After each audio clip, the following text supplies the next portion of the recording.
Hey guys, what's up? So I have these two rackets for you here today, and I'm gonna compare them to each other. Okay, keyword, not to any other racket, to each other. So here I have the RF Prostaff 97 V13, and I have the Blade 98 V7.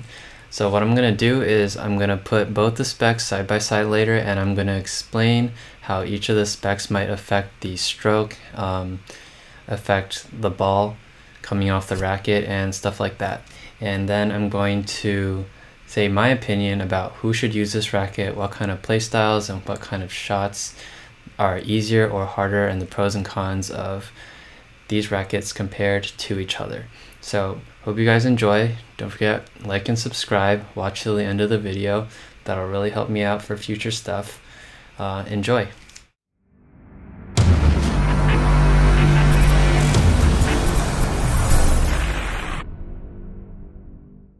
Alright, so here are the specs for the two rackets. I'm just going to give an overview of my experience playing with the two rackets and kind of have the specs here so you guys can look at them. My overall impression of the Blade 98 being the lighter racket with the thinner beam is that it's going to give you a lot more feedback. When you hit the ball, you'll feel the racket vibrate a little bit more, and it being a lot lighter than the Prostaff, the head of the racket's a lot more maneuverable, so you're going to be able to hit like adjustment shots like on the rise, quick hand movements, shots like that. You're going to be able to handle a little bit better. But on the other side, the Prostaff being a really weighty racket, if you can time the ball well and hit the center of the racket, the ball will go through the court very effortlessly, and the type of ball that comes at you when your opponent is hitting won't affect the racket as much. So even with heavier shots that you're dealing with, the Prostaff will just rip straight through them and you'll be able to drive the ball very well. So I'm going to show a couple forehands that I hit, and I'll let you guys look and be the judge, see if you see any difference, because for me they certainly felt very different. Okay, here's me hitting with the Prostaff. It was a little bit of a challenge for me to get my racket to drop, just because I think I wasn't letting the racket do work enough. But I was having no trouble once I got the racket started. Although when I needed my hands to be quicker to adjust, it was a little bit tough, like for on the rise shots. But eventually I did feel really good, like on these ones. After a couple, they felt really good, and my balls were landing really deep. Yeah, my stroke's starting to get smoother here.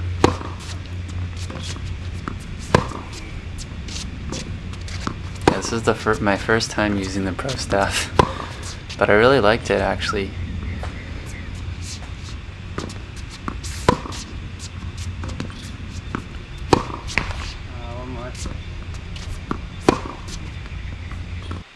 Alright, so now I'm using my Blade 98, the one I've been using for the past year basically.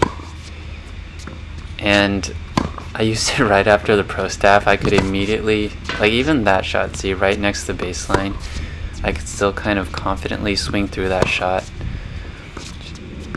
But I immediately felt how light the racket was compared to the Prostaff. But it didn't take me too long to get, like that one was just, that ball that I missed long, I was just so early because I was using such a heavy racket earlier.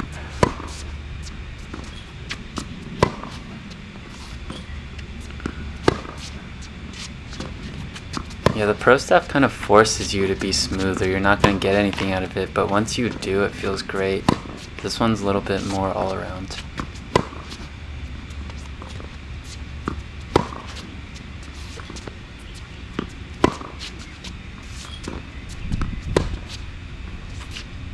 So the specs of the racket basically all point towards to what I'm feeling with each of these rackets. The Prostaff being a heavier racket with a thicker beam will not be affected as much by balls that are coming regardless of how heavy they are. You're going to be able to swing through them pretty easily. With the blade being lighter and with a thinner beam, you're going to be able to feel it a lot more when the ball hits the racket, and you're going to be able to manipulate your swing path and the head of the racket a lot more easily for a little, like, couple more intricate shots than the Prostaff. So with the Prostaff, the style of play that I recommend if you're going to be using this racket is you want to be on offense. You want to be a first strike type of player, because utilizing the racket's power, and once you get your swing started, you can hit the ball deep and strong, is very important. You don't want to be reacting to your opponent too much, letting them dictate the point and playing defense a lot with this racket, because it's a little bit less maneuverable and you're going to adjust. It's going to be harder to adjust to quicker shots coming at you, just because it's harder to get this racket to start accelerating. But once you do, you can really hit a heavy ball without much effort, and you can be pretty confident that the results of when you hit the ball are always going to be pretty powerful and strong. So yeah, you have to be really precise with this, as like not a lot of players use this racket, and for a good reason. Federer, this was made like basically based on Federer's game, which is exactly how I just described it. So yeah, try to play aggressively with this racket and you'll do pretty good. People that are going to want to use this racket are people that have more of an all-around game. I still think you should play a little bit more aggressively with this racket. It gives less, both the rackets I reviewed today, definitely they give less height and arc than, say, you know, a Babolat Aero Pro. These are more precise rackets for driving and feel, but this one is more maneuverable than the Prostaff, so I think it's easier to play defense and react to shots and do quick hands movements and accelerating the racket when you want it to, instead of having to time everything as perfectly. Both rackets I don't think have a great sweet spot if your mechanics aren't good, so you should kind of watch out for that. But overall, a very all-around racket, feels good on every shot. Alright, so I hope you guys enjoyed my comparison of these two rackets by Wilson, the Blade 98 and the RF Prostaff.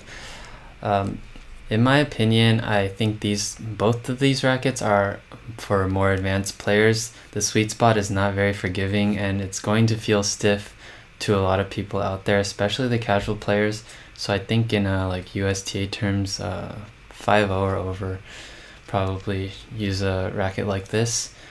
Maybe 4.5, you know. But for people that don't have their swing mechanics down as much, maybe get a racket with a bigger sweet spot, bigger head, just more forgiving, so you'll feel better on, you know, a larger average of your shots. These rackets are great though. Despite that, they're both very precise, and if you know what you're doing, they'll really let you do exactly what you want to do with a lot of precision. So I hope you guys learned something, and if you guys were deciding on either of these rackets, hopefully I could have swayed you towards either one, because they're both great. As for the play style, you know, both of them a little bit more aggressive. You want to be able to dictate points with one of these. This one being easier to play defense on. This one is definitely more of a expert racket though, whatever that means, right? You play with this one at your own risk. It's heavy, it's hard to time, but once you do, it's an amazing racket. So yeah, if you guys have either of these rackets, tell me what you think in the comments down below. Comment on what I could have done better in this review. But yeah, I just want to hear your thoughts. So have a good rest of your day. Hope you guys enjoyed the video, and don't forget to like, comment, subscribe. Peace out.